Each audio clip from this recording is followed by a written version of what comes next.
Prior to iCount's forming, many teenage students from Morristown were enrolled in the local high schools but were not attending on a regular basis. These students were not doing well in the regular school system and had lost interest in attending their classes.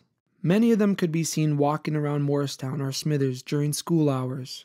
The reason for the loss of interest in school for these students varied. A few students felt that they were too, quote, dumb. Others experienced forms of racism in the public school, and some did not have the basic academic foundation. Because of this, they had lost the desire to learn. iCount School was formed in 2012. Tom Butts, Lorna Butts, and Diane Matson started meeting and discussing the possibility of developing a high school program in Morristown. With approval from the Kiowa-Get Education Society, iCount was born. Diane would be principal, and Tom and Lorna would work as teacher and TA. My name is Dale Cutler, and I was hired during the development of the program. I am a Wet'suwet'en from Morristown and have over 7 years of experience working with high-risk teens. Our team would later be dubbed LTD, for Lorna, Tom, and Dale. We each brought a very different but complementing energy to the team. There was an undeniable chemistry right from the start. Education can be fun. After recruiting and promoting our program, we had 27 students enrolled. Most of these students had ceased going to school.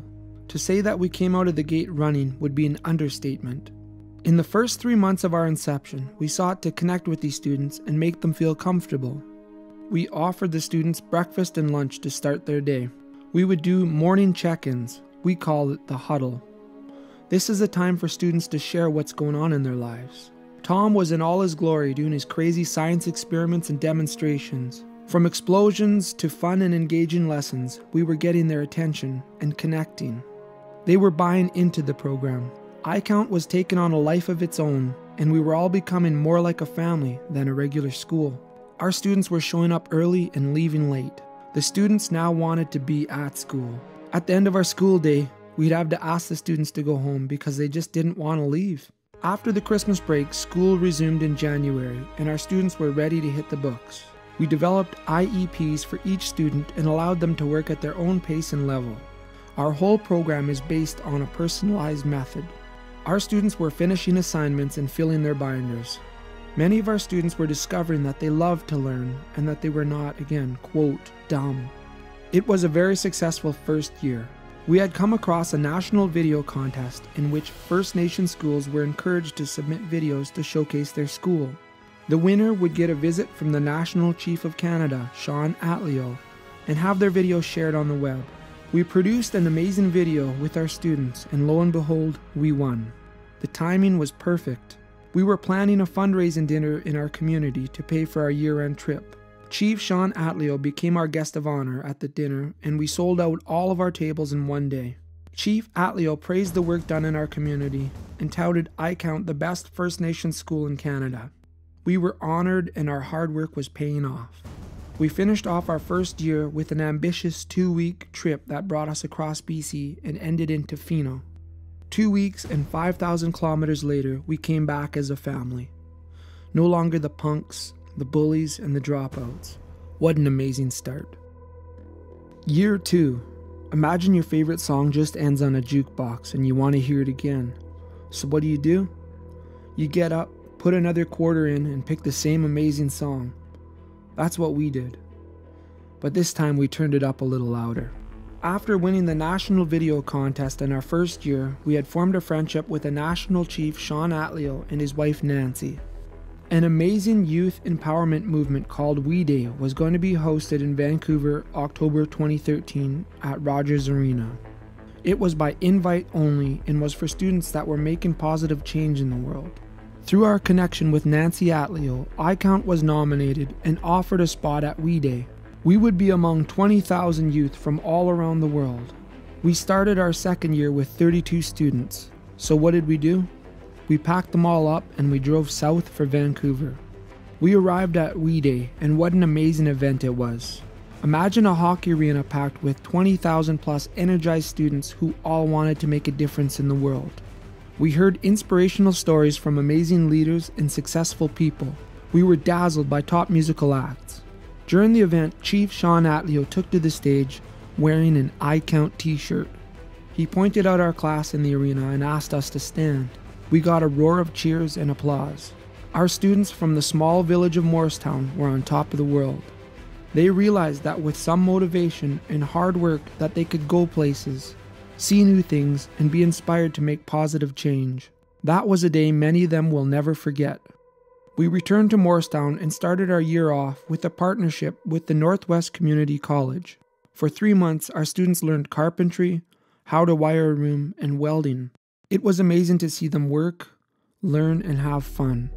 When the program was done, our students got certificates of completion to add to their resumes. Our academics followed the same as the first year. Each student received an IEP and worked at their own ability and speed. They loved it. Some students would take their work home and really seemed to appreciate the structure and accountability that iCount provided. Lorna then realized that iCount School was a school that gave, quote, holistic education without borders. We finished off our second year with a trip to Prince Rupert, where we cruised up the coast and viewed wild grizzlies and killer whales. Following our second year, iCount and the Kiowa Education Society started a summer employment program. Many of our students were able to work during the summer in the community on various projects which gained them employment, taught them life skills, and gave them something to do during the summer. Previous to year 3, we knew our numbers would increase. LTD sat down to discuss and recruit an amazing team. We hired Matthew Anderson, a teacher who has always been a positive role model in the community. Elgin Cutler, who brings 8 years of experience of working with high-risk students. And Travis Hebert, who worked as a youth worker for over 3 years. Tom Doulis and Diane Matson are teachers at the Adult Education Program, who now also teach at iCount.